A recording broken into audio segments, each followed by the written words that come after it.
How you doing, people? Real quick, if you haven't heard earlier today, the officer that shot and murdered Philando Castile, his name was Jeronimo Yanez, was acquitted of all charges. He was. They had brought him up on second-degree murder charges and I think reckless endangerment. I'm not sure all of the charges, but he was let go of all charges, freed of all charges, acquitted of all charges. If you remember, the most of the incident was caught on video. His girlfriend, Diamond Reynolds, live streamed everything that happened. And what we saw from the video was Philando Castile was losing life as we watched real time, and his girlfriend was trying to comfort him, trying to console him, while her daughter was in the back seat. A toddler was in the back seat.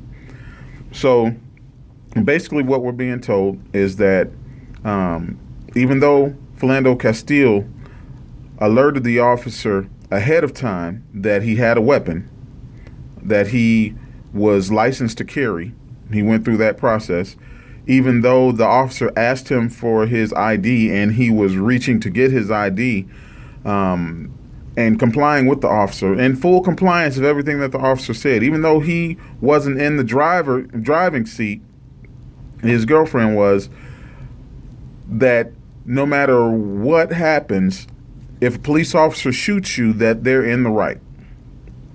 12 people decided that that officer had probable cause to kill a man who's sitting in a car, complying 100% with a police officer, while a toddler was in the back seat that fired on him and shot and killed him. So look, what is this telling us? Can we depend on the police officers to police themselves? No. Can we depend on the judicial system to hold officers accountable for what they do? No, we can't. Are we allowed to police our own neighborhoods? No, because that's called vigilantism, and you'll end up getting locked up for that.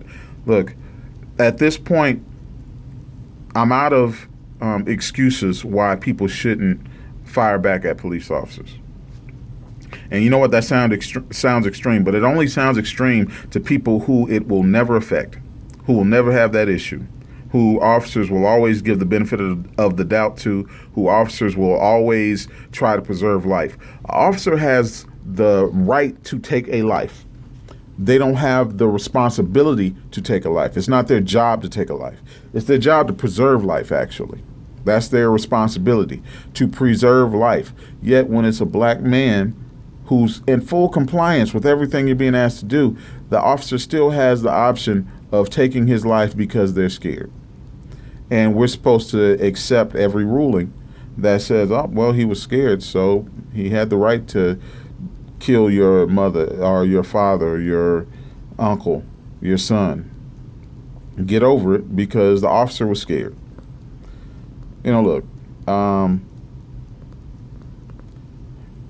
I don't know what to say.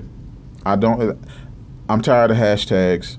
I'm tired of asking for somebody to explain how this is right. At this point, we know it's wrong. We know it's wrong. Officers know that it's wrong, but they're going to keep doing it until something happens to them. Is that a call for violence against police officers? No. But you'd be a fool to allow people to continue to kill you or attempt to kill you, and you do nothing to protect yourself. Fool. So whatever we got to do, we got to do. Crazy. But like, share, comment, disagree, tell me I'm full of it, whatever. Doesn't matter. I'll listen to all of it. Peace.